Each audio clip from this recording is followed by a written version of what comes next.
सर्वेभ्यो नमो नमः समस्त को नमस्कार। मु भी शिक्षक हेबी यूट्यूब क्लासेस रे समस्त को बहुत बहुत स्वागत। आज भिडियो रे संपूर्ण एसएसबी टीजीटी प्रश्नपत्र ढांचा रे अत्यंत गुरुत्वपूर्ण 76 एमसीक्यू एवं तार व्याख्या सहित आलोचना करिबा। एही क्लास माध्यम रे 76 एमसीक्यू मध्ये थिबा समस्त यूनिट को अभ्यास करिबा सहित इंपोर्टेंट क्वेश्चंस को मध्ये अभ्यास करि परिबे।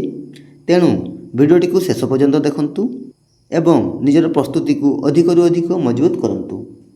आउ जेउ माने एही चैनल रे प्रथम थर पई विजिट करछंती से माने चैनल टी को सब्सक्राइब करिकि बेल आइकन को प्रेस कर दियंतु, जहा फल रे आगो को आसुथिबा प्रत्येकटी भिडियोर नोटिफिकेशन सर्वप्रथमे आपनक पाकु पहुंचिबो। ठीक अछि। आउ हां, शेष रे आपनकर आउट ऑफ 76 केते रखिले कमेंट करके जणाइबे। ठीक अछि। तो चलंतु आउ डेर न करिकि क्लास टी को आरंभ करिबा। देखंतु पिले प्रथम प्रश्न, आ गम युक्त ल्यप मेलने रूपम भवति। आ उपसर्ग पूर्वक गम धातु सहित ल्यप प्रत्यय मिसिकी कोन होछि पिले? आगतवान, आगता, आगम्य ना आगच्छन? कोन हो राइट आंसर? आ उपसर्ग पूर्वक गम धातु सहित ल्यप प्रत्यय मिसी कोन होछि ना आगम्य हैला। ऑप्शन सी ही जो राइट आंसर, आगम्य। परवर्ती प्रश्न देखो पिले, गुणिन षष्ठी बहुवचन रूपम भवति। गुणिन शब्दर षष्ठी बहुवचन रे रूप केमिति होई थाई? गुणिन षष्ठी बहुवचन रूपम भवति। गुणिनाम, गुणिनाम, गुणिना ना गुणिषु? कौन हो राइट आंसर? ऑप्शन बी गुणिनाम हैला। Option B is right answer. गुणिन षष्ठी बहुवचन रूपम भवति गुणिनाम। नेक्स्ट क्वेश्चन नंबर 3, तद स्त्रियाम सप्तमी एकवचने रूपम भवति। तद शब्द स्त्रीलिंगे हैला सप्तमी एकवचन रूप केमिति होइते बिले ना तस्याम तयः तासु? तो कौन हिज राइट आंसर? तस्याम। Option D is right answer हैला।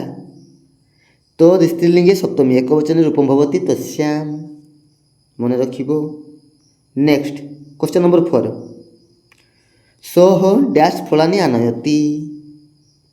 सह डैश फलानि आनयति। पंच, पंचह, पंचानि ना पंचनानि? कौन हो राइट आंसर पिले? सह पंच फलानि आनयति हैला। Option A is right answer, पंच फलानि। नेक्स्ट क्वेश्चन नंबर 5, अवलीढः इत्यस्य संधि विच्छेद अस्ति। अवलीढः हैला, यार संधि विच्छेद कले कौन हबो पिले? अवली युक्त ढः, अवलीढ युक्त त, अवलीह युक्त त ना अवलीढ युक्त त? कौन हो राइट आंसर? अवलीढः हैला, अवलीह युक्त त प्रत्यय। Option C is right answer, अवलीह युक्त त हैला। परवर्ती प्रश्न देखो पिले, हा युक्त 3 हैला। हा युक्त 3 कौन हबो? हननम, हतः, हृतः, हानिः। कौन राइट आंसर पिले?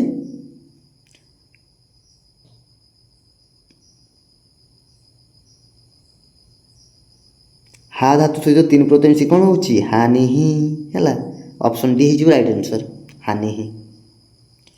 नेक्स्ट क्वेश्चन नंबर 7, उदचिति शब्दस्य स्त्रीलिंगे किम रूपम भवति।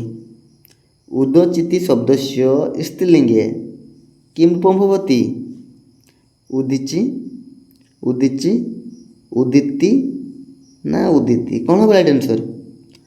देखो पिले, उदच, उदच एक दिगवाचक शब्द जार लिंगानुसारे रूप केमिति होई थाई ना पुलिंगे हैला। उदच अथवा उदं हैला। उदच अथवा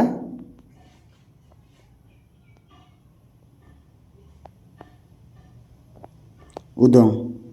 ठीक अच्छी। स्त्रीलिंग कौन होई थाई? उदिची हैला। स्त्रीलिंग कौन होते बेले? उदिची उभय दीर्घईकार रहिबो हैला। ଉଦିଛି। ଆଉ ନପୁଂସକ ଲିଙ୍ଗରେ କ'ଣ ହେଇଥାଏ?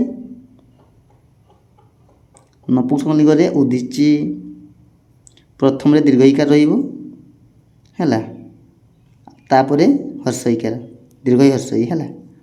କିନ୍ତୁ ସ୍ତ୍ରୀଲିଙ୍ଗରେ କ'ଣ ରହିବ? ଉଭୟ ଦୀର୍ଘଇକାର। ତେଣୁ କ'ଣ ହେବ ରାଇଟ୍ ଆନ୍ସର୍? ଅପସନ୍ ବି ଉଦିଛି ହେଲା। ଉଦଚିତ ଶବ୍ଦସ୍ୟ ସ୍ତ୍ରୀଲିଙ୍ଗେ ରୂପଂ ଭବତି ଉଦିଛି। ଅପସନ୍ ବି ହେଇଯିବ ରାଇଟ୍ ଆନ୍ସର୍। ପରବର୍ତ୍ତୀ ପ୍ରଶ୍ନ, ଭାନୁ ଇତି ଶବ୍ଦସ୍ୟ ସପ୍ତମ୍ୟାଃ ଦ୍ୱିବଚନେ କିମ୍ ଭବତି? ଭାନୁ ଇତି ଶବ୍ଦସ୍ୟ, ଭାନୁ ଶବ୍ଦର ସପ୍ତମୀ ଦ୍ୱିବଚନରେ ରୂପ କେମିତି ହୋଇଥାଏ? ଭାନବଃ, ଭାନବୌ, ଭାନୁଃ, ଭାନୌ। କ'ଣ ହେବ ରାଇଟ୍ ଆନ୍ସର୍? ଭାନୁ ଇତି ଶବ୍ଦସ୍ୟ ସପ୍ତମୀ ଦ୍ୱିବଚନରେ ରୂପ ହୋଇଥାଏ ଭାନବଃ ହେଲା। ଭାନୌ, ଭାନବଃ, ଭାନୁଷୁ। ତ ଅପସନ୍ ଏ ହେଇଯିବ ରାଇଟ୍ ଆନ୍ସର୍, ଭାନବଃ। ନେକ୍ସଟ କ୍ୱେଶ୍ଚନ୍ ନମ୍ବର 9, ଗମ୍ ଧାତୁଃ ଲଙ୍ଗ୍ ଲକାରस्य ଉତ୍ତମ ପୁରୁଷस्य ଏକବଚନେ ରୂପମ୍ अस्ति। ଗମ୍ ଧାତୁ ଲଙ୍ଗ୍ ଲକାରस्य ଉତ୍ତମ ପୁରୁଷस्य ଏକବଚନେ, ଗମ୍ ଧାତୁ ଲଙ୍ଗ୍ ଲକାରର ଉତ୍ତମ ପୁରୁଷ ଏକବଚନେ ରୂପ କେମିତି ହୋଇଥାଏ ପିଲେ? ଆଗଚ୍ଛନ୍, ଆଗଚ୍ଛଃ, ଆଗଚ୍ଛମ୍, ଆଗଚ୍ଛତାମ୍। ତ କ'ଣ ହେବ ରାଇଟ୍ ଆନ୍ସର୍? ଅପସନ୍ ସି ହେବ ହେଲା, ଆଗଚ୍ଛମ୍ ନୁହଁ ଅଗଚ୍ଛମ୍। ଠିକ୍ ଅଛି।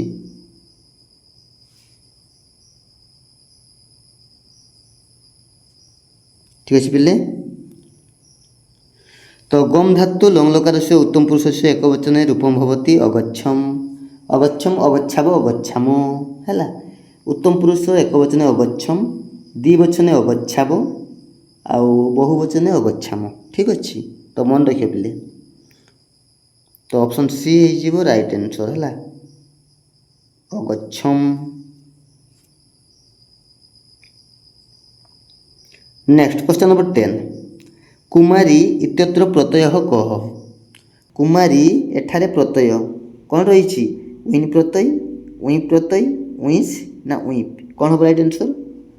କୁମାର ଯୁକ୍ତ ଉଇଁପ୍, କୁମାରୀ ହେଲା। ଅପସନ୍ ବି ହେଇଯିବ ରାଇଟ୍ ଆନ୍ସର୍। ଏଠାରେ ଉଇଁପ୍ ଏକ ସ୍ତ୍ରୀ ପ୍ରତ୍ୟୟ ଯାହା ପୁଲ୍ଲିଙ୍ଗ ଶବ୍ଦକୁ ସ୍ତ୍ରୀଲିଙ୍ଗରେ ପରିଣତ କରିଥାଏ, ଯଥା କୁମାର ଯୁକ୍ତ ଉଇଁପ୍ କୁମାରୀ, ଦେବଯୁକ୍ତ ଉଇଁପ୍ ଦେବୀ ହେଲା। ସେହିପରି କ'ଣ ହେଲା ତାହେଲେ? କୁମାର ଯୁକ୍ତ ଉଇଁପ୍ କୁମାରୀ।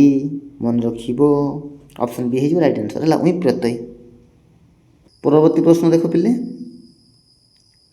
ସହ ପଞ୍ଚଫଳମ୍ ଖାଦତୁ। ସହ ପଞ୍ଚଫଳମ୍ ଖାଦତୁ ଇତ୍ୟस्य ଶୁଦ୍ଧ ବାକ୍ୟମ୍ अस्ति। ସହ ପଞ୍ଚଫଳମ୍ ଖାଦତୁ ଇତ୍ୟस्य ଶୁଦ୍ଧ ବାକ୍ୟମ୍, ଏହାର ଶୁଦ୍ଧ ବାକ୍ୟ କ'ଣ ହେବ? ସହ ପଞ୍ଚଫଳମ୍ ଖାଦତୁ, ସହ ପଞ୍ଚଫଳୈ ଖାଦତୁ, ସହ ପଞ୍ଚଫଳ ଖାଦତୁ ନା ସହ ପଞ୍ଚଫଳାନି ଖାଦତୁ? ତ ରାଇଟ୍ ଆନ୍ସର୍ କ'ଣ ହେବ ପିଲେ? ଜଲ୍ଦି ଜଲ୍ଦି କମେଣ୍ଟ କର।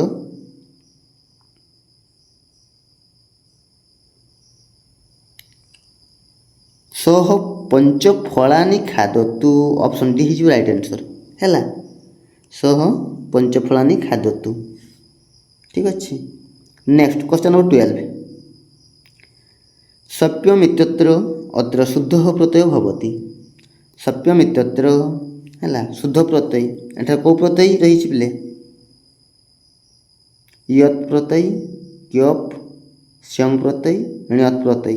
ତ କ'ଣ ହେବ ରାଇଟ୍ ଆନ୍ସର୍? ସପ୍ୟମ୍ ଇତ୍ୟତ୍ର ଅତ୍ର ଶୁଦ୍ଧ ପ୍ରତ୍ୟୟ ଭବତି ୟତ୍ ପ୍ରତ୍ୟୟ ହେଲା। ଅପସନ୍ ଏ ହେଇଯିବ ରାଇଟ୍ ଆନ୍ସର୍। କ'ଣ ହେବ ରାଇଟ୍ ଆନ୍ସର୍ ପିଲେ? ୟତ୍ ନା ଣ୍ୟତ୍ ପ୍ରତ୍ୟୟ ହେବ? ଜଲ୍ଦି କମେଣ୍ଟ କର ପିଲେ, କ'ଣ ହେବ ରାଇଟ୍ ଆନ୍ସର୍? ହଁ, ତ ଅପସନ୍ ଏ ହେଇଯିବ ରାଇଟ୍ ଆନ୍ସର୍ ହେଲା, ୟତ୍ ପ୍ରତ୍ୟୟ। ସପ୍ୟମ୍ ଇତ୍ୟତ୍ର ଅତ୍ର ଶୁଦ୍ଧ ପ୍ରତ୍ୟୟ ଭବତି ୟତ୍ ପ୍ରତ୍ୟୟ। ନେକ୍ସଟ କ୍ୱେଶ୍ଚନ୍ ନମ୍ବର 13, ସ୍ୱାଗତମ୍ ଇତି ଶବ୍ଦସ୍ୟ ସନ୍ଧି ବିଚ୍ଛେଦମ୍ କୁର୍ବନ୍ତୁ। ସ୍ୱାଗତମ୍ ହେଲା, ସ୍ୱାଗତମ୍ ଶବ୍ଦକୁ ସନ୍ଧି ବିଚ୍ଛେଦ କଲେ କ'ଣ ହେବ? ସୁଯୁକ୍ତ ଗତମ୍, ସୁଯୁକ୍ତ ଆଗତମ୍, ସୌଯୁକ୍ତ ଆଗତମ୍ ନା ସ୍ୱାଯୁକ୍ତ ଆଗତମ୍? କ'ଣ ହେବ ରାଇଟ୍ ଆନ୍ସର୍ ପିଲେ? ସୁଯୁକ୍ତ ଆଗତମ୍, ସ୍ୱାଗତମ୍ ହେଲା। ତ ଅପସନ୍ ବି ହେଇଯିବ ରାଇଟ୍ ଆନ୍ସର୍, ସ୍ୱାଗତମ୍, ସୁଯୁକ୍ତ ଆଗତମ୍ ହେଲା। ଅପସନ୍ ବି ହେଇଯିବ ରାଇଟ୍ ଆନ୍ସର୍। ପରବର୍ତ୍ତୀ ପ୍ରଶ୍ନ ଦେଖ ପିଲେ, ଷଡ୍ ଶବ୍ଦସ୍ୟ ନପୁଂସକ ଲିଙ୍ଗମ୍ षष्ठ्या रूपम भवति। षट् शब्दस्य नपुंसकलिंगे है षष्ठी विभक्तिर रूप केମିତି होइते पिले कौन हम राइट आंसर ऑप्शन ए सर्वनाम है तो option A he right answer. Next question number 15 महता शब्देन विभक्तिरस्ति।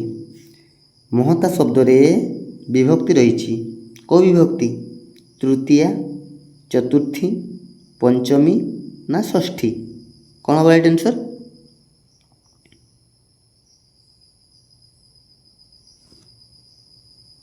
एठारे महता देख पिले महता अर्थात महान व्यक्ति द्वारा है तो option A he right answer तृतीय विभक्ति महता शब्द न विभक्तिरस्ति तृतीय विभक्ति ठीक अच्छे।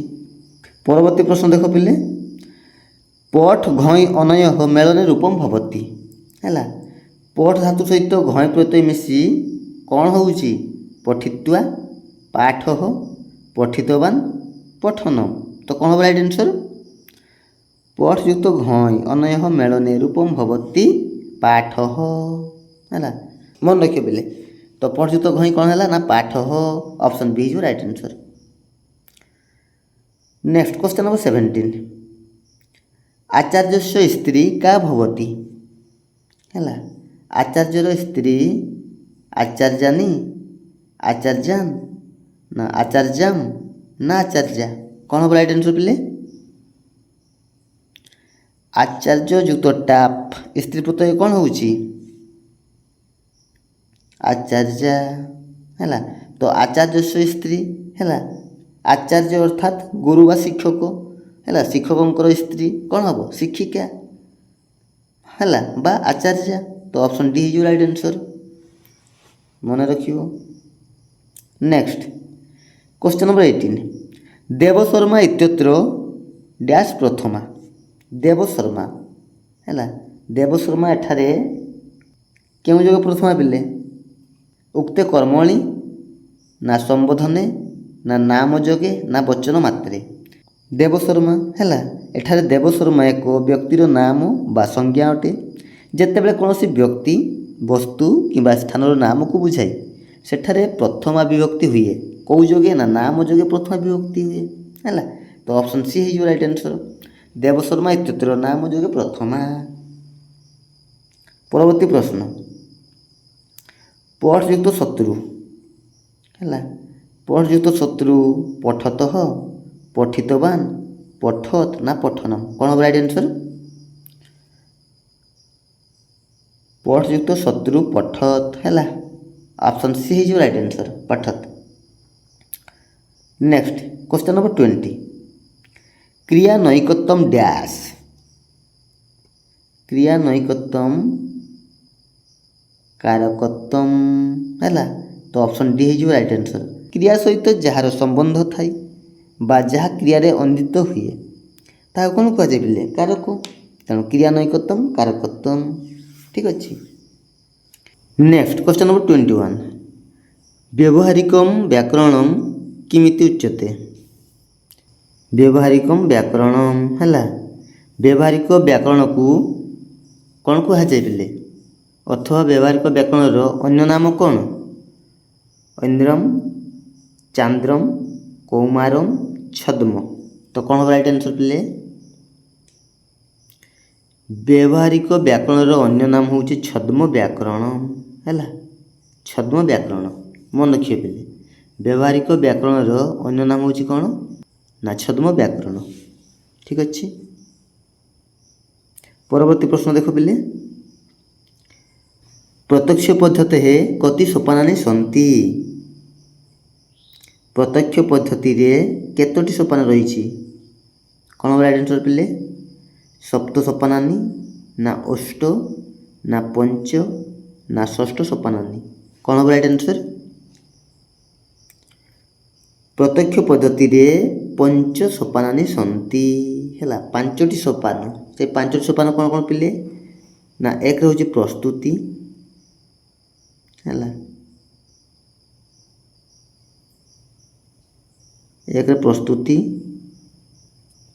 दुई रे हूँ उपस्थापनम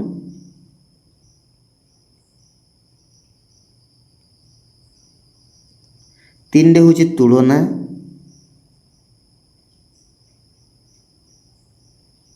ହେଲା। ଚାରି ହେଉଛି ଆତ୍ମୀକରଣମ୍ ଅଥବା ସାମାନ୍ୟୀକରଣମ୍,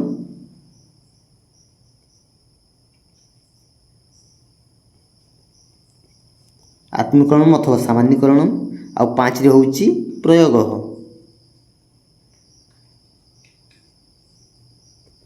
ଠିକ୍ ଅଛି। ଏହିପରି ଭାବରେ ପାଞ୍ଚ ପ୍ରକାର ପ୍ରତ୍ୟକ୍ଷ ପଦ୍ଧତିର ସୋପାନ କେତୋଟି ନା ପାଞ୍ଚଟି, ହେଲା। କିନ୍ତୁ ପରବର୍ତ୍ତୀ ସମୟରେ ଏହାକୁ ତିନୋଟି ସୋପାନରେ ପରିବର୍ତ୍ତନ କଲେ। କିଏ ପିଲେ ନା ସେ ହେଉଛନ୍ତି ବକିଲ ମହୋଦୟ, ହେଲା। ପରବର୍ତ୍ତୀ ସମୟରେ ବକିଲ ମହୋଦୟ ଏହାକୁ ତିନୋଟି ସୋପାନରେ ପରିବର୍ତ୍ତନ କଲେ। କ'ଣ କ'ଣ ନା ଉପକ୍ରମ, ଉପସ୍ଥାପନା ଆଉ ପ୍ରୟୋଗ, ହେଲା। ପ୍ରସ୍ତୁତି ବା ଉପକ୍ରମ, ଉପସ୍ଥାପନା ଆଉ ପ୍ରୟୋଗ, ଏହିପରି ଭାବରେ ତିନୋଟି ସୋପାନରେ ପରିବର୍ତ୍ତନ କଲେ। କିଏ ପିଲେ वकील महोदय। तो मन रखियो।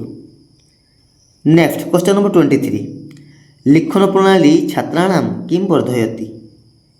लेखन प्रणाली छात्र छात्री मानकर कौन वृद्धि करथाइ पिले। ऑप्शन ए पठन शक्ति, ऑप्शन बी श्रवण शक्ति, ऑप्शन सी भाषण शक्ति ना ऑप्शन डी स्मरण शक्ति। कौन हम राइट आंसर। लेखन प्रणाली द्वारा है छात्र छात्री मानकर लेखन दक्षता, भाषा ज्ञान, सृजनशीलता आदि वृद्धि होता है। ठीक अच्छे, ताले कौन राइट आंसर ऑप्शन सी भाषण शक्ति, है।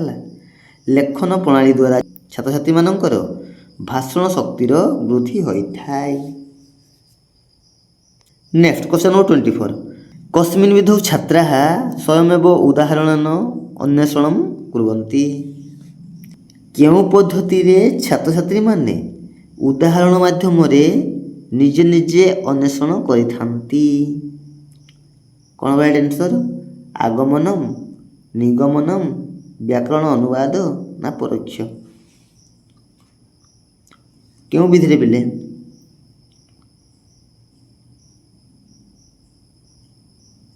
ऑप्शन है आगमन विधि, है जार इंग्राजी भाषा रे कौन कह जाए ना इंडक्टिव मेथड, है आगमन विधि अथवा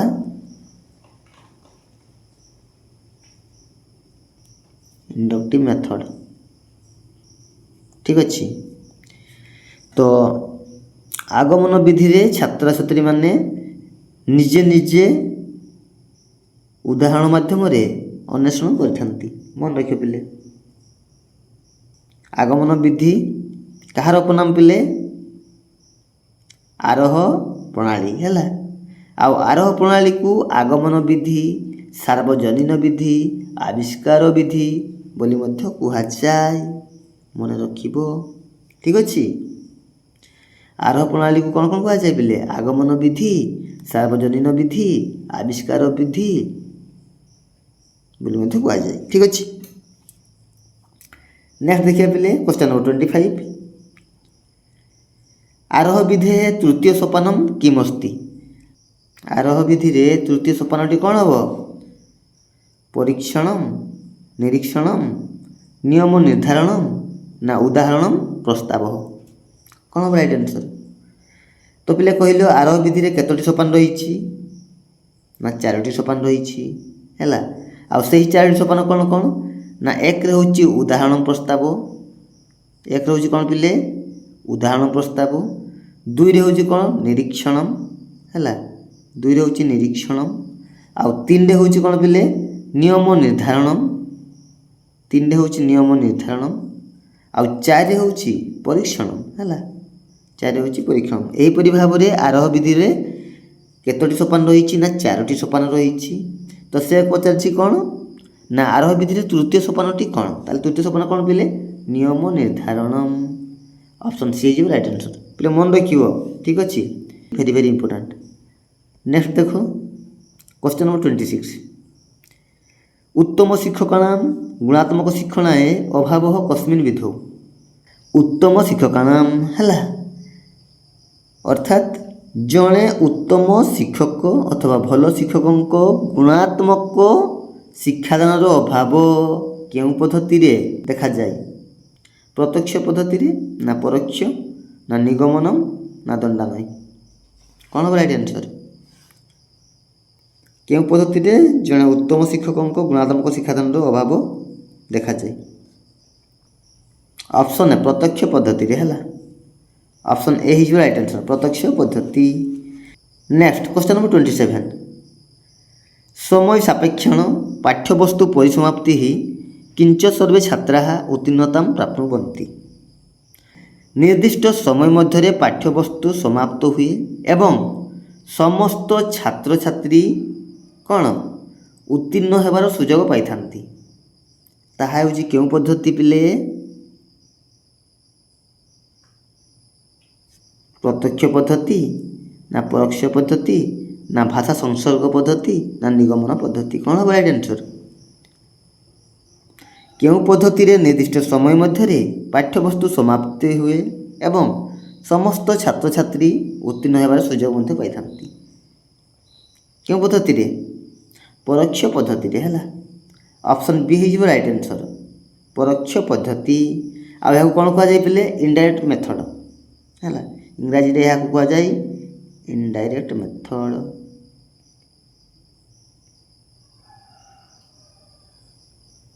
ଠିକ୍ ଅଛି। ଆଉ ପ୍ରତ୍ୟକ୍ଷ ପଦ୍ଧତିକୁ ଡାଇରେକ୍ଟ ମେଥଡ଼ ବୋଲି କୁହାଯାଏ ହେଲା, ମନେ ରଖିବ। Next question number 28। ଅୟମ୍ ବିଧିଃ ପ୍ରାଚୀନ ବିଧିଃ ଭବତି। ନିମ୍ନଲିଖିତ ମଧ୍ୟରୁ ପ୍ରାଚୀନ ବିଧି କେଉଁଟା? ଆରହ ବିଧି, ପରିଯୋଜନା ବିଧି, ଅନ୍ୱେଷଣ ବିଧି ନା ହିରୁଷ୍ଟି ବିଧି? କ'ଣ ହେବ ରାଇଟ୍ ଆନ୍ସର୍ ପିଲେ? ନିମ୍ନଲିଖିତ ମଧ୍ୟରୁ କେଉଁଟି ଏକ ପ୍ରାଚୀନ ବିଧି? ଅପସନ୍ ଏ ଆରହ ବିଧି ହେଲା। ଆରହ ବିଧି ଏକ ପ୍ରାଚୀନ ବିଧି। ଠିକ୍ ଅଛି। Next question number 29। A book of Sanskrit part 1 ହେଲା। A book of Sanskrit part 1 ଇତ୍ୟସ୍ୟ ରଚୟିତା। ଏହାର ରଚୟିତା କିଏ ପିଲେ? A book of Sanskrit part 1ର ରଚୟିତା କିଏ? ଅପସନ୍ ଡି ଭଣ୍ଡାରକର ମହୋଦୟ ହେଲା। ଅପସନ୍ ଡି ହେଇଯିବ ରାଇଟ୍ ଆନ୍ସର୍। ଭଣ୍ଡାରକର ମହୋଦୟ ଗ୍ରନ୍ଥଦ୍ୱୟମ୍ ରଚିତବାନ୍ ହେଲା। ସେଇ ଦୁଇଟିର ଗ୍ରନ୍ଥ କ'ଣ କ'ଣ ପିଲେ? ନା ଏ ବୁକ୍ ଅଫ୍ ସାଂସ୍କ୍ରିଟ୍ ପାର୍ଟ 1 ଆଉ ଗୋଟେ ହେଲା a book of Sanskrit part 2 ହେଲା। A book of Sanskrit part 1 A book of Sanskrit part 2 ଏହିପରି ଭାବରେ ଦୁଇଟି ସେ ଗ୍ରନ୍ଥ ରଚନା କରିଥିଲେ। ଆଉ ଭଣ୍ଡାରକର ମହୋଦୟ ହେଉଛନ୍ତି କ'ଣ ପିଲେ? ଭଣ୍ଡାରକର ପଦ୍ଧତି ଅଥବା ଅନୁବାଦ ପଦ୍ଧତିର ଆବିଷ୍କାରକ, ମନେ ରଖିବ। ଆଉ ଏହି ପଦ୍ଧତି ହେଉଛି ଆଧୁନିକ ପଦ୍ଧତି। କେଉଁ ପଦ୍ଧତି ପିଲେ? ଭଣ୍ଡାରକର ପଦ୍ଧତି ଅଥବା ଅନୁବାଦ ପଦ୍ଧତି, ଏହା ହେଉଛି ଆଧୁନିକ ପଦ୍ଧତି। ଏତିକି ମନେ ରଖିବ। ଠିକ୍ ଅଛି। ନେକ୍ସଟ ଦେଖ ପିଲେ କ୍ୱେଶ୍ଚନ୍ ନମ୍ବର 30। ପରିଯୋଜନା ବିଧେଃ କତି ସୋପାନାନି ସନ୍ତି ହେଲା। ପରିଯୋଜନା ବିଧିରେ କେତୋଟି ସୋପାନ ରହିଛି ପିଲେ? 2, 3, 4, 5। କ'ଣ ହେବ ରାଇଟ୍ ଆନ୍ସର୍? ପରିଯୋଜନା ବିଧିରେ 4ଟି ସୋପାନ ରହିଛି ହେଲା। ଅପସନ୍ ସି ହେଇଯିବ ରାଇଟ୍ ଆନ୍ସର୍। 4ଟି ସୋପାନ। ସେଇ 4ଟି ସୋପାନ କ'ଣ କ'ଣ ପିଲେ? ନା ଅଭ୍ୟାସାତ୍ମକ,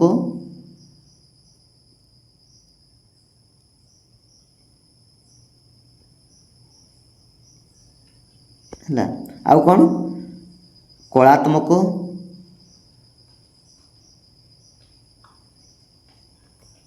ଆଉ କ'ଣ ପିଲେ? ରଚନାତ୍ମକ,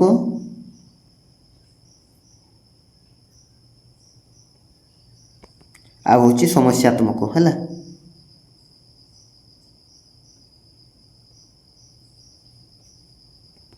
ଏହିପରି ଭାବରେ 4ଟି ସୋପାନ। ଠିକ୍ ଅଛି। ପରିଯୋଜନା ବିଧିରେ 4ଟି ସୋପାନ କ'ଣ କ'ଣ? ନା ଅଭ୍ୟାସାତ୍ମକ, କଳାତ୍ମକ, ରଚନାତ୍ମକ ଆଉ ସମସ୍ୟାତ୍ମକ। ଏହିପରି ଭାବରେ 4ଟି ସୋପାନ। Next question number 31। ଛାତ୍ରାଣାଂ ସ୍ମରଣଶକ୍ତେଃ ସର୍ବାଧିକ ବିକାଶ କସ୍ମିନ୍ ବିଧौ? ଛାତ୍ରାଣାଂ ସ୍ମରଣଶକ୍ତେଃ ଛାତ୍ରଛାତ୍ରୀଙ୍କ ସ୍ମରଣ ଶକ୍ତିର ସର୍ବାଧିକ ବିକାଶ ହୋଇଥାଏ। ତାହା କେଉଁ ବିଧିରେ ପିଲେ? ପ୍ରତ୍ୟକ୍ଷ ବିଧି ନା ପରୋକ୍ଷ ବିଧି ନା ପାଠ୍ୟପୁସ୍ତକ ବିଧି ନା ଅବରୋହ ବିଧି? कौन राइट आंसर?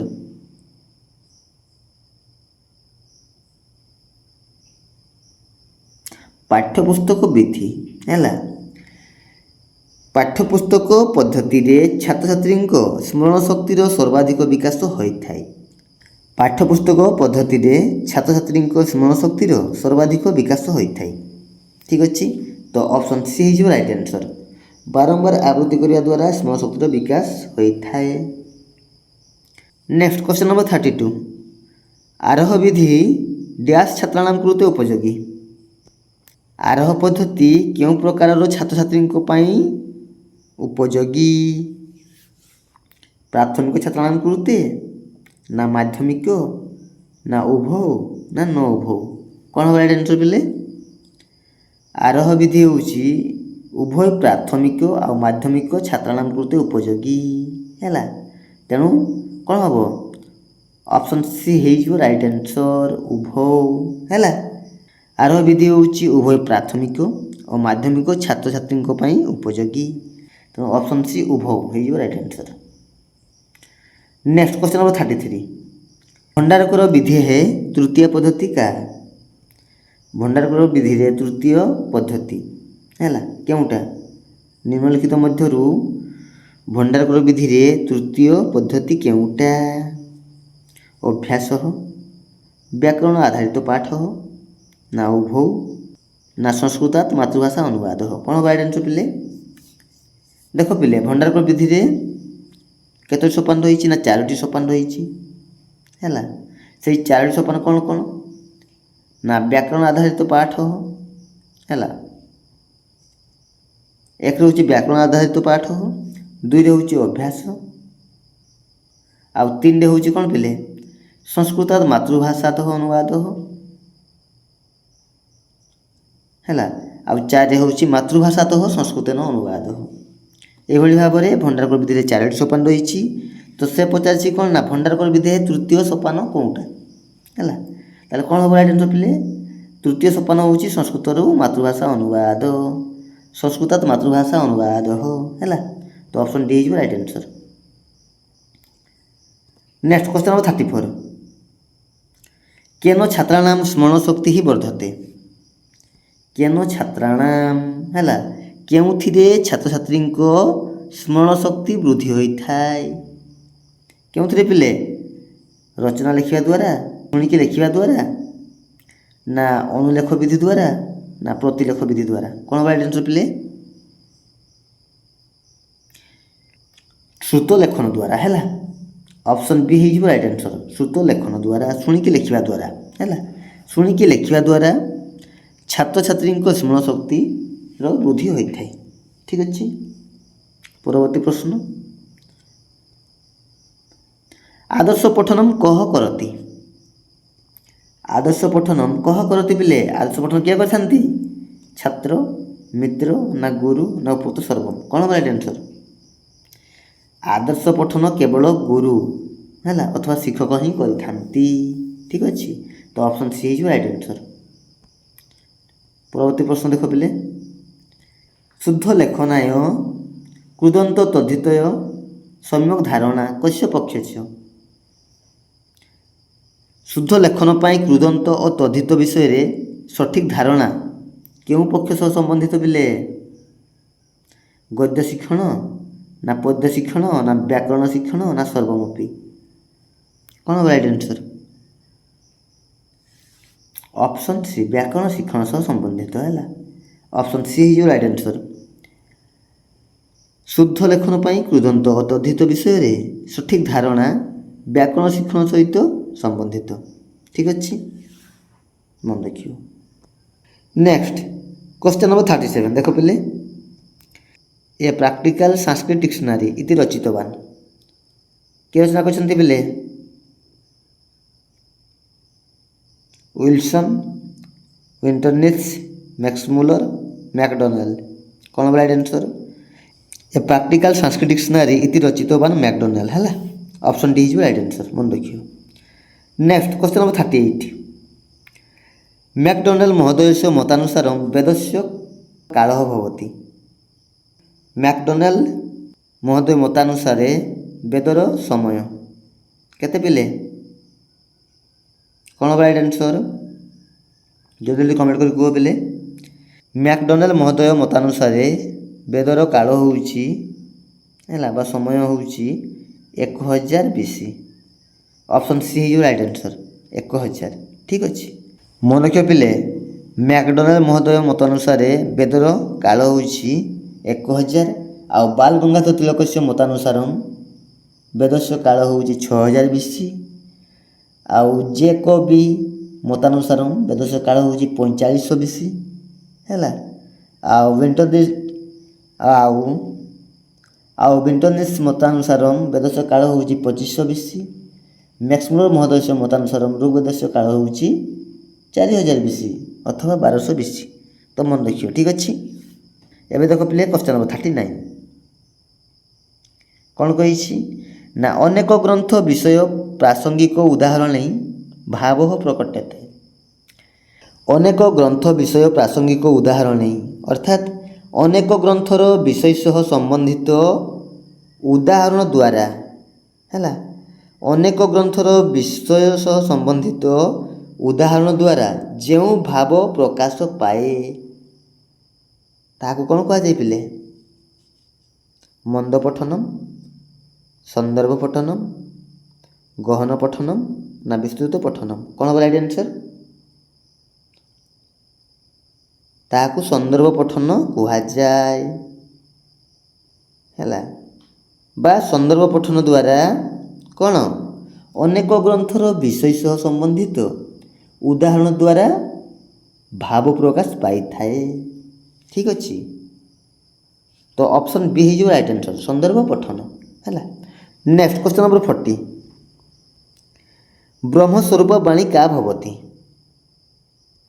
ବ୍ରହ୍ମସ୍ୱରୂପ ବାଣୀ ପରା, ପଶ୍ୟନ୍ତି, ମଧ୍ୟମା, ବୈଖରୀ। କ'ଣ ରାଇଟ୍ ଆନ୍ସର୍? ପରାବାଣୀ ହେଲା, ପରାବାଣୀ ବ୍ରହ୍ମସ୍ୱରୂପା ବାଣୀ। ଠିକ୍ ଅଛି, ଆଉ ଏହାର ଅପର ନାମ ହେଉଛି କ'ଣ ପିଲେ? ପରାବାଣୀର ଅନ୍ୟ ନାମ ହେଉଛି ସରସ୍ୱତୀ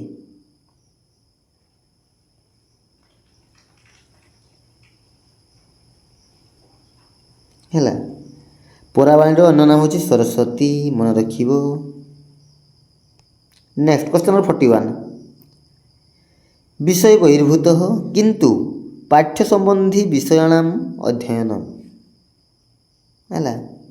ବିଷୟ ବହିର୍ଭୂତ ହେଲା କିନ୍ତୁ ପାଠ୍ୟ ସହ ସମ୍ବନ୍ଧିତ ବିଷୟଗୁଡ଼ିକର ଅଧ୍ୟୟନକୁ କ'ଣ କୁହାଯାଏ?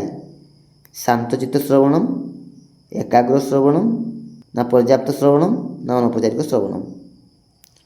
କ'ଣ କୁହାଯାଏ ପିଲେ? ଅନୌପଚାରିକ ଶ୍ରବଣମ୍। ଅପସନ୍ ଡି ହେଇଯିବ ରାଇଟ୍ ଆନ୍ସର୍ ହେଲା। ନେକ୍ସଟ ଦେଖ ପିଲେ କ୍ୱେଶ୍ଚନ୍ ନମ୍ବର 42 ପ୍ରଶ୍ନ ଉତ୍ତର ବିଧେହେ ପ୍ରବର୍ତ୍ତକ କହ। ପ୍ରଶ୍ନ ଉତ୍ତର ବିଧିରେ ପ୍ରବର୍ତ୍ତକ ହେଉଛନ୍ତି କିଏ ପିଲେ? ପ୍ଲେଟୋ ନା ଅରସ୍ତୁ ନା ସିକନ୍ଦର ନା ମଲିନାଥ? କ'ଣ ହେବ ରାଇଟ୍ ଆନ୍ସର୍? ମଲିନାଥ। ଅପସନ୍ ଡି ହେଇଯିବ ରାଇଟ୍ ଆନ୍ସର୍ ପିଲେ ହେଲା। ପ୍ରଶ୍ନ ଉତ୍ତର ବିଧିର ପ୍ରବର୍ତ୍ତକ ହେଉଛନ୍ତି ମଲିନାଥ, ମନେ ରଖିବ। ପରବର୍ତ୍ତୀ ପ୍ରଶ୍ନ ଦେଖ ପିଲେ ଡଭ ଇତି କସ୍ୟାଂ ଭାଷାୟାଂ ପ୍ରୟୋଗଃ ଭବତି। ଡଭ ଇତି କସ୍ୟାଂ ଭାଷାୟାଂ ପ୍ରୟୋଗଃ ଭବତି? ଲାଟିନ୍, ଜାପାନ, ଜର୍ମାନୀ ନା ଅଂଗ୍ରେଜୀ? କ'ଣ ହେବ ରାଇଟ୍ ଆନ୍ସର୍ ପିଲେ? ଲାଟିନ୍ ଭାଷାୟାଂ ହେଲା। ଅପସନ୍ ଏ ହେଇଯିବ ରାଇଟ୍ ଆନ୍ସର୍। ଡଭ ଇତି ଲାଟିନ୍ ଭାଷାୟାଂ ପ୍ରୟୋଗଃ ଭବତି। ପରବର୍ତ୍ତୀ ପ୍ରଶ୍ନ ସଂସ୍କୃତ ଶିକ୍ଷଣस्य ଉଦ୍ଦେଶ୍ୟ ନାସ୍ତି। ନିମ୍ନଲିଖିତ ମଧ୍ୟରୁ କେଉଁଟା ଏକ ସଂସ୍କୃତ ଶିକ୍ଷଣର ଉଦ୍ଦେଶ୍ୟ ନୁହେଁ? ସଂସ୍କୃତ ବୈମାତୃକ ମନୋଭାବ, ସ୍ପଷ୍ଟ ଉଚ୍ଚାରଣ, ସଂସ୍କୃତ କବିନାମ ପରିଚୟ, ସଂସ୍କୃତ ସାହିତ୍ୟ ରୁଚି ଉତ୍ପାଦନ। ତ କ'ଣ ହେବ ରାଇଟ୍ ଆନ୍ସର୍ ପିଲେ? ସଂସ୍କୃତ ଶିକ୍ଷଣର କେଉଁଟା ଏକ ଉଦ୍ଦେଶ୍ୟ ନୁହେଁ? ସ୍ପଷ୍ଟ ଉଚ୍ଚାରଣ, ସଂସ୍କୃତ କବିମାନଙ୍କର ପରିଚୟ ଆଉ ସଂସ୍କୃତ ସାହିତ୍ୟରେ ରୁଚି ଉତ୍ପାଦନ ହେଲା। ଏ ସମସ୍ତ ହେଉଛି ଗୋଟେ ଗୋଟେ ସଂସ୍କୃତ ଶିକ୍ଷଣର ଉଦ୍ଦେଶ୍ୟ, କିନ୍ତୁ ସଂସ୍କୃତ ବୈମାତୃକ ମନୋଭାବ ଏହା ଏକ ଉଦ୍ଦେଶ୍ୟ ନୁହେଁ। ଅର୍ଥାତ୍ ସଂସ୍କୃତ ଭାଷା ପ୍ରତି ଅବହେଳା, ଅନାଗ୍ରହ ହେଲା, ଆଗ୍ରହ ପ୍ରକାଶ ନ କରିବା किंबा विरूप मनोभाव है यह संस्कृत शिक्षण उद्देश्य नुहे। तो ऑप्शन ए हो राइट आंसर संस्कृत वैमात्रिक मनोभाव। परवर्ती प्रश्न देख पिले प्राथमिक छात्राणां कृते अनुपयोगी भवति। प्राथमिक छात्राणां कृते अनुपयोगी भवति प्राथमिक स्तर छात्र छात्री अनुपयोगी निम्नलिखित मध्य केउटा पिले प्राथमिक छात्राणां कृते प्राथमिक स्तर छात्र छात्री अथवा निमंते केउ पद्धति उपयोगी नुहे। आरोह भाषा संसर्ग प्रत्यक्ष ना व्याकरण अनुवाद कौन हम राइट आंसर केउ पद्धति प्राथमिक स्तर छात्र छात्री निमंते उपयोगी नुहे। ऑप्शन डी व्याकरण अनुवाद है व्याकरण अनुवाद पद्धति प्राथमिक छात्राणां कृते अनुपयोगी भवति उपयोगी नुहे। ठीक अच्छे नेक्स्ट क्वेश्चन नंबर 46 चरित्र चित्रण संबंधीन प्रश्नाः भवन्ति। चरित्र चित्रण संबंधीन प्रश्नाः चरित्र चित्रण सह संबंधी प्रश्न क्यों कौशल सह संबंधित प्रस्तावना प्रश्न प्रश्नोत्तर कौशल प्रश्न प्रवाह कौशल प्रश्न ना श्यामपट प्रश्न कौन हम राइट आंसर पिले ऑप्शन बी प्रश्नोत्तर कौशल प्रश्न सह संबंधित है।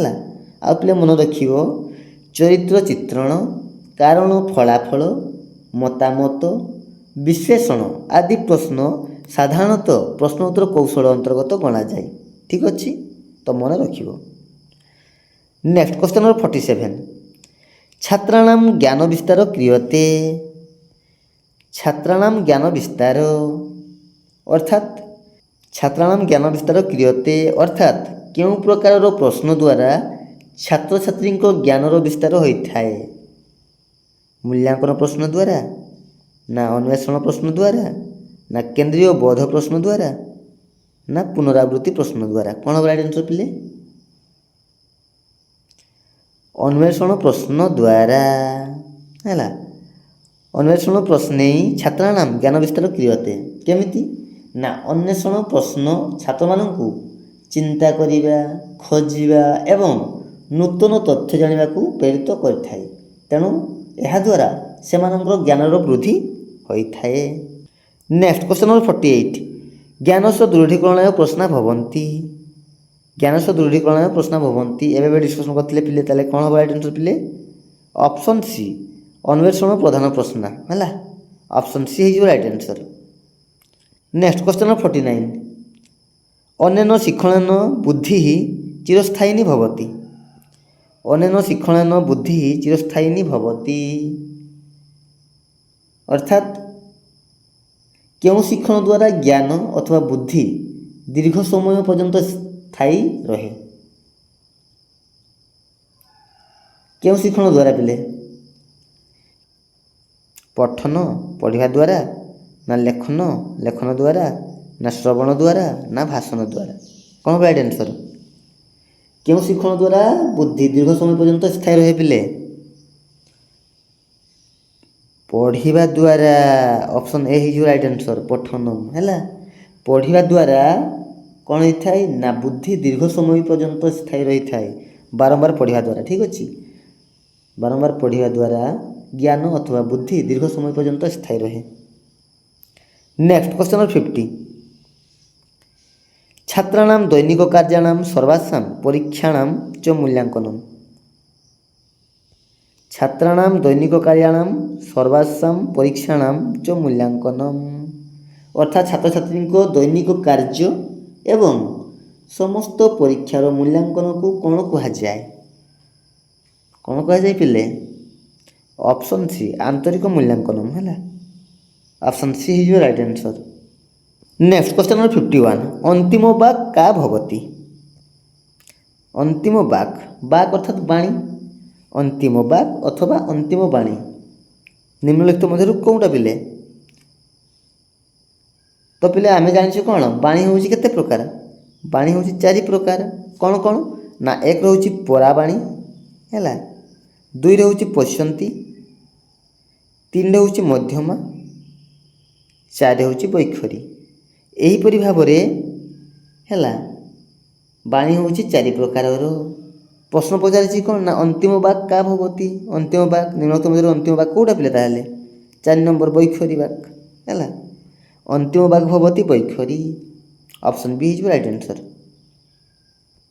ନେକ୍ସଟ କ୍ୱେଶ୍ଚନ୍ ନମ୍ବର 52, ନବସାରୀ ଶିଳାଲେଖସ୍ୟ କର୍ତ୍ତା ଭବତି।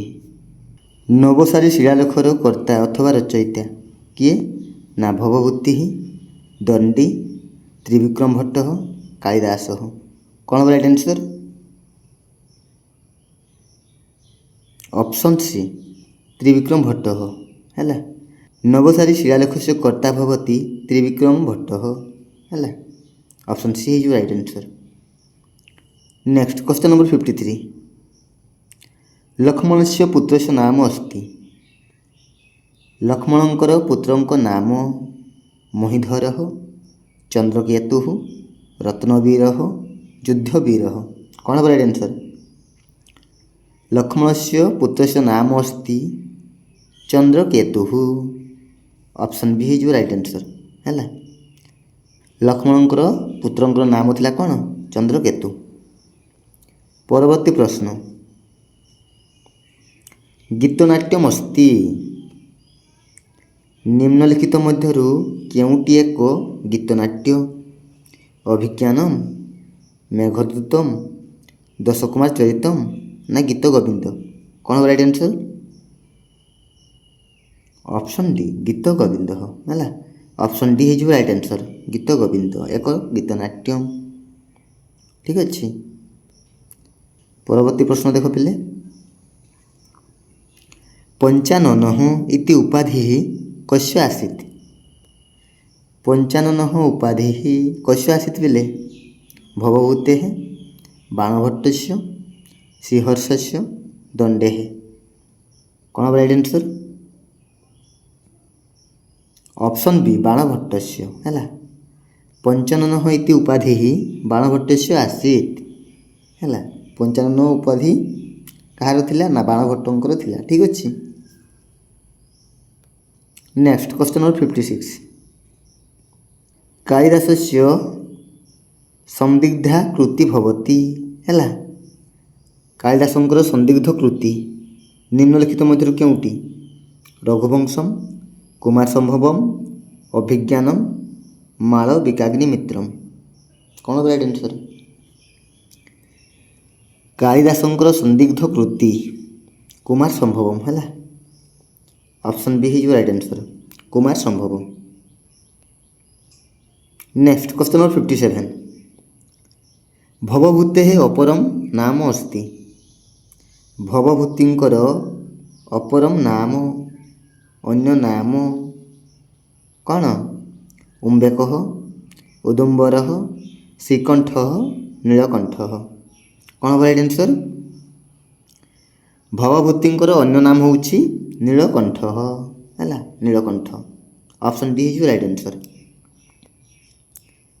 ନେକ୍ସଟ କ୍ୱେଶ୍ଚନ୍ ନମ୍ବର 58, ଦଶ ଅବତାରେଷୁ କତି ରାମାଃ ସନ୍ତି। ଦଶ ଅବତାରେଷୁ କତି ରାମାଃ ସନ୍ତି। କ'ଣ ହେବ ରାଇଟ୍ ଆନ୍ସର୍ ପିଲେ? ଅପସନ୍ ଏ ତ୍ରୟଃ ରାମା ହେଲା। ଦଶ ଅବତାରେଷୁ ତ୍ରୟଃ ରାମାଃ ସନ୍ତି ହେଲା। ଅପସନ୍ ଏ ହେଇଯିବ right answer. Next question number 59, ଗୀତ ଗୋବିନ୍ଦସ୍ୟ ପ୍ରଥମ ସର୍ଗସ୍ୟ ନାମ କିମ୍ ଅସ୍ତି। ଗୀତ ଗୋବିନ୍ଦସ୍ୟ ପ୍ରଥମ ସର୍ଗସ୍ୟ ନାମ ହେଲା। ଗୀତ ଗୋବିନ୍ଦ ପ୍ରଥମ ସର୍ଗର ନାମ ହେଉଛି କ'ଣ ପିଲେ? ଅପସନ୍ ବି ସାମୁଦ ଦାମୋଦର ହେଲା। ଅପସନ୍ ବି ହେଇଯିବ ରାଇଟ୍ ଆନ୍ସର୍। ପରବର୍ତ୍ତୀ ପ୍ରଶ୍ନ, ଭବଭୂତିନା କାନି ଗ୍ରନ୍ଥରତ୍ନାନି ବିରଚିତାନି ସନ୍ତି। ଭବଭୂତି କେଉଁ କେଉଁ ଗ୍ରନ୍ଥ ସବୁ ରଚନା କରିଥିଲେ? ଅପସନ୍ ଏ ଉତ୍ତରାମଚରିତମ୍, ସ୍ୱପ୍ନବାସବଦତ୍ତମ୍, ରାଘବ Abhyudayam. Option B Uttararamacharitam, Venisamharam, Mudrarakshasam. Option C Uttararamacharitam, Mahaviracharitam, Malati Madhavam. Option D Uttararamacharitam, Malavikagnimitram, Malati Madhava. କ'ଣ ରାଇଟ୍ ଆନ୍ସର୍ ପିଲେ? ଅପସନ୍ ସି ଉତ୍ତରାମଚରିତମ୍ ହେଲା, ମହାବୀର ଚରିତମ୍ ଆଉ ମାଳତୀ ମାଧବମ୍। ଏସବୁ ଗ୍ରନ୍ଥ କିଏ ରଚନା କରିଥିଲେ ନା ଭବଭୂତି ହେଲା, ଭବଭୂତି ରଚନା କରିଥିଲେ। ମନେ ରଖିବ ପିଲେ। ନେକ୍ସଟ କ୍ୱେଶ୍ଚନ୍ ନମ୍ବର 61, ଭର୍ତ୍ତୃହରେଃ କୃତିଃ ଭବତି ହେଲା, ନିମ୍ନଲିଖିତ ମଧ୍ୟରୁ କେଉଁଟି ଏକ ଭର୍ତ୍ତୃହରିଙ୍କ କୃତି ଅଟେ? ଅମରୁ ଶତକମ୍, ସୂର୍ଯ୍ୟ ଶତକମ୍, ଶୃଙ୍ଗାର ଶତକମ୍ ନା ଚୌର ପଞ୍ଚାଶିକା? କ'ଣ ହେବ ରାଇଟ୍ ଆନ୍ସର୍? ଅପସନ୍ ସି ଶୃଙ୍ଗାର ଶତକମ୍ ହେଲା, ଅପସନ୍ ସି ହେଇଯିବ ରାଇଟ୍ ଆନ୍ସର୍, ଶୃଙ୍ଗାର ଶତକମ୍। ନେକ୍ସଟ କ୍ୱେଶ୍ଚନ୍ ନମ୍ବର 62, ଶକୁନ୍ତଳାୟାଃ ଜନନୀ ଭବତି। ଶକୁନ୍ତଳାଙ୍କର ଜନନୀ ହେଲା ମାତା କିଏ ଥିଲେ? ରମ୍ଭା, ମେନକା, ଉର୍ବଶୀ ନା ଚିତ୍ରାଙ୍ଗଦା? କ'ଣ ହେବ right answer? Menaka, option B ହେଇଯିବ ରାଇଟ୍ ଆନ୍ସର୍ ହେଲା, ଶକୁନ୍ତଳାୟାଃ ଜନନୀ ଭବତି ମେନକା, ଅପସନ୍ ବି ହେଇଯିବ right answer, Menaka. Next question number 63, ଉତ୍ତରାମଚରିତମ୍ ଇତି ଗ୍ରନ୍ଥସ୍ୟ ରଚୟିତା କଃ? ଉତ୍ତରାମଚରିତମ୍ ହେଲା, ଏହି ଗ୍ରନ୍ଥର ରଚୟିତା କିଏ? କାଳିଦାସ, ବାଣଭଟ୍ଟ, ଭର୍ତ୍ତୃହରି ନା ଭବଭୂତି? କ'ଣ ହେବ ରାଇଟ୍ ଆନ୍ସର୍? ଭବଭୂତି ହେଲା, ଅପସନ୍ ଡି ହେଇଯିବ ରାଇଟ୍ ଆନ୍ସର୍, ଉତ୍ତରାମଚରିତମ୍ ଇତି ଗ୍ରନ୍ଥସ୍ୟ ରଚୟିତା ଭବତି ଭବଭୂତି। ପରବର୍ତ୍ତୀ ପ୍ରଶ୍ନ, ଚାରୁଦତ୍ତମ୍ କେନ ରଚିତମ୍ अस्ति? ଚାରୁଦତ୍ତମ୍ ହେଲା, ଚାରୁଦତ୍ତମ୍ କାହା ଦ୍ୱାରା ରଚିତ ପିଲେ? ଦଣ୍ଡିନା, କାଳିଦାସେନ, ଭାସେନ ନା ବିଶାଖା ଦତ୍ତେନ? କ'ଣ ହେବ ରାଇଟ୍ ଆନ୍ସର୍? ଅପସନ୍ ସି ଭାସେନ, ଭାସଙ୍କ ଦ୍ୱାରା ହେଲା, ଚାରୁଦତ୍ତମ୍ ଭାସଙ୍କ ଦ୍ୱାରା ରଚିତ ହୋଇଥିଲା। ଠିକ୍ ଅଛି, ତ ଅପସନ୍ ସି ହେଇଯିବ ରାଇଟ୍ ଆନ୍ସର୍, ଭାସେନ। ନେକ୍ସଟ କ୍ୱେଶ୍ଚନ୍ ନମ୍ବର 65, ରତିବିଳାପः କସ୍ମିନ୍ ଗ୍ରନ୍ଥେ ବର୍ତ୍ତତେ?